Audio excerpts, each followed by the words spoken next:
You unplugged the camera. You watched the light die. You held it in your hand. So explain this.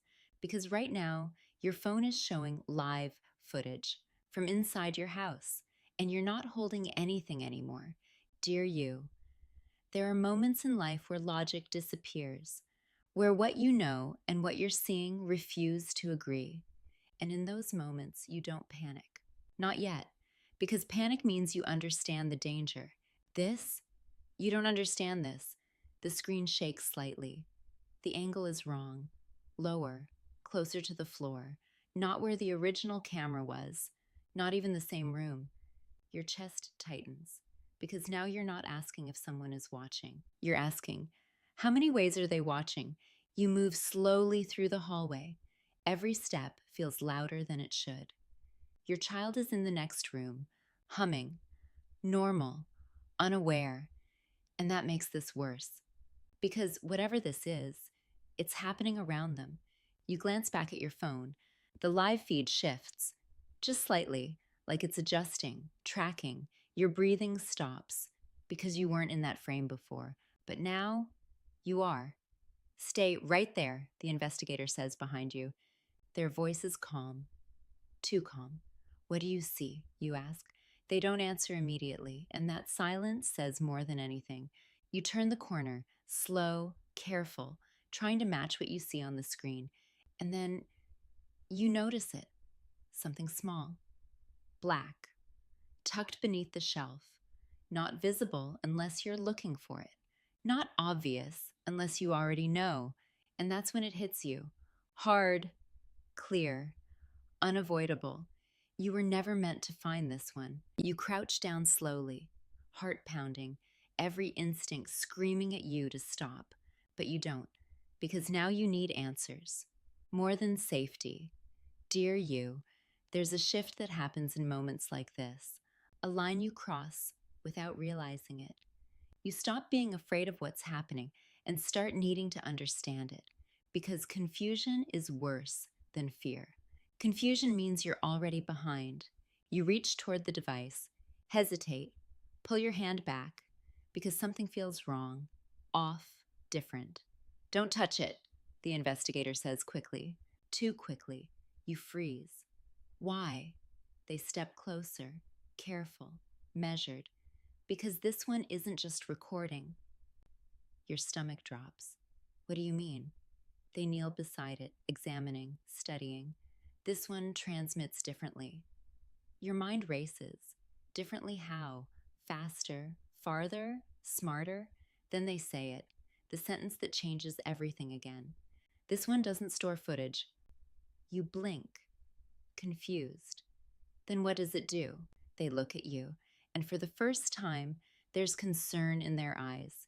It streams live only. Your chest tightens, because now the implications are clear. No storage, no evidence, no past. Only now, only access, only presence. Your phone vibrates again. You don't want to check it, but you do, because at this point, not knowing is worse. A message. Short, precise. You found it faster than I expected. Your grip tightens, because now there's no pretending, no guessing, no doubt. Marcus isn't just watching.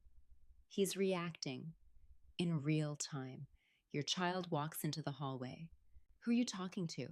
You freeze, because suddenly, this isn't just about being watched. This is about being watched while you try to protect your child from it.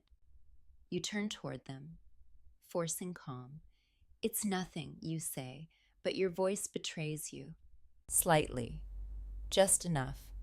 Your child looks at your phone, then at the shelf, then back at you, and asks the one question you weren't ready for. Is that how he sees us? Everything stops, because that question, that one sentence confirms something deeper than anything you found. Dear you, there's a moment when suspicion becomes reality, when the thing you feared is no longer hidden. And the most dangerous part? It's not the person watching. It's the moment your child understands that they are being watched, too. You kneel down slowly, meeting your child's eyes, trying to decide right now what truth looks like. The investigator steps back, giving you space because they know this isn't just a technical situation anymore. This is emotional, psychological, permanent. Does he watch all the time? Your child asks. Your chest tightens because now you're not answering for yourself. You're answering for them, for their sense of safety, for their understanding of the world. And here it is, the debate, the moment that defines everything. Do you tell your child the truth and risk introducing fear they can't unlearn? Or do you protect their innocence while someone else violates it? You hesitate, just for a second, but your child notices. They always do. He said he checks on us. Your child continues. He said it's to make sure we're okay. Your hands clench slightly, because there it is again. Marcus didn't just install cameras. He installed belief. Your phone vibrates again. Another message. You already know it's him. You don't even need to check. But you do anyway. Go ahead. Tell them the truth. Your breathing slows because now you see the full picture. This isn't surveillance. This isn't control. This is a test. Marcus isn't just watching what you do. He's watching who your child trusts. And suddenly, this isn't about cameras anymore. It's about influence, identity, authority. You look at your child, and for the first time, you realize something terrifying. If you say the wrong thing right now, you don't just lose control of the situation, you lose control of the narrative. You take a breath, slow, intentional, and you make your choice. We're going to fix this, you say, carefully, measured, calm.